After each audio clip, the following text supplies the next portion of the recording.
गोरखपुर के प्रसिद्ध श्री गोरखनाथ मंदिर में गुरु पूर्णिमा के पावन अवसर पर 7 दिवसीय श्री राम कथा का भव्य समापन हुआ। इस मौके पर बतौर गोरक्ष पीठाधीश्वर और मुख्यमंत्री योगी आदित्यनाथ ने एक बड़ा बयान दिया। सीएम योगी ने देश को अस्थिर करने की साजिश रचने वाली ताकतों को आड़े हाथों लिया और समाज को कालनेमी जैसे छद्म चेहरों से सावधान रहने की भी चेतावनी दी।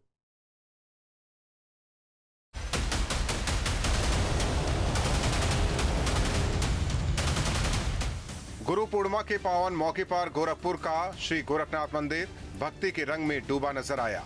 अवसर था मंदिर में आयोजित 7 दिवसीय श्री राम कथा के समापन का। इस भव्य आयोजन में बतौर गुरु अपने आशीर्वचन देते हुए मुख्यमंत्री योगी आदित्यनाथ ने देश की आंतरिक सुरक्षा और सनातन संस्कृति पर बड़ी बात कही।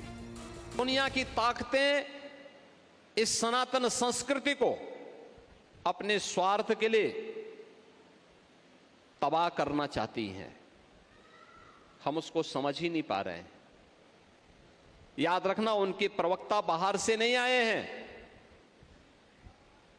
इसी समाज से निकले हुए बहुत सारे लोग उनके प्रवक्ता बन करके, आप ही की वेशभूषा में बन करके वे समाज को डसने का प्रयास कर रहे हैं। और जो मैंने कहा ना, सनातन की पावन धारा के बीच में कुछ विषधर आकर के उसको अपवित्र करना चाहते हैं, उससे सतर्क हमें रहना पड़ेगा। मुख्यमंत्री ने देशवासियों को आगाह करते हुए कहा कि आज भी समाज में कालनेमी जैसे छद्म चेहरे सक्रिय हैं। जिस तरह रामायण काल में कालनेमी ने साधु का वेश धरकर हनुमान जी को रोकने की साजिश रची थी, ठीक उसी तरह आज भी कुछ लोग अलग अलग रूपों में देश और सनातन संस्कृति को कमजोर करने का प्रयास कर रहे हैं। सीएम योगी ने देश में दम तोड़ चुके नक्सलवाद का जिक्र करते हुए एक बड़ा आंकड़ा भी सामने रखा। उन्होंने कहा कि 12 साल पहले देश के 120 जिले नक्सलवाद से प्रभावित थे, लेकिन आज सरकार की नीतियों के कारण एक भी जिला नक्सल प्रभावित नहीं बचा है। सीएम योगी ने चेतावनी दी कि नक्सलवाद को बढ़ावा देने वाली शक्तियां अब समाज को बांटने और अशांति फैलाने के लिए नए नए रूप अख्तियार कर रही है। भारत से नक्सलवाद समाप्त हुआ है, तो नक्सलवाद को प्रेरित और प्रोत्साहित करने वाले लोग शांति से बैठे होंगे, और नक्सलवाद के नाम पर विदेशी जूठन खा करके भारत के अंदर लूट खसोट करने वाले लोग क्या चैन से बैठेंगे?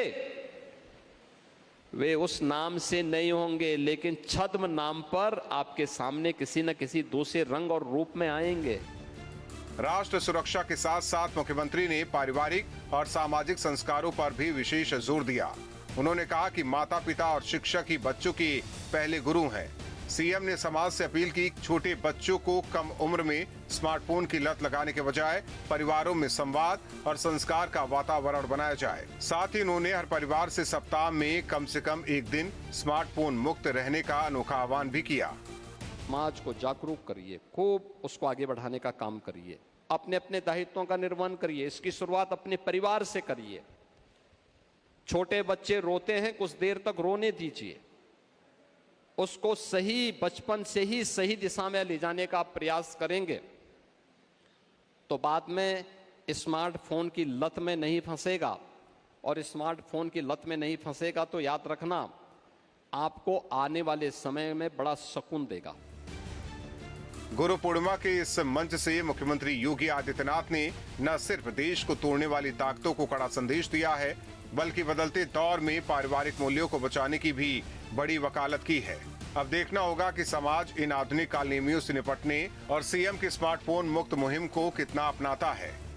Team news state.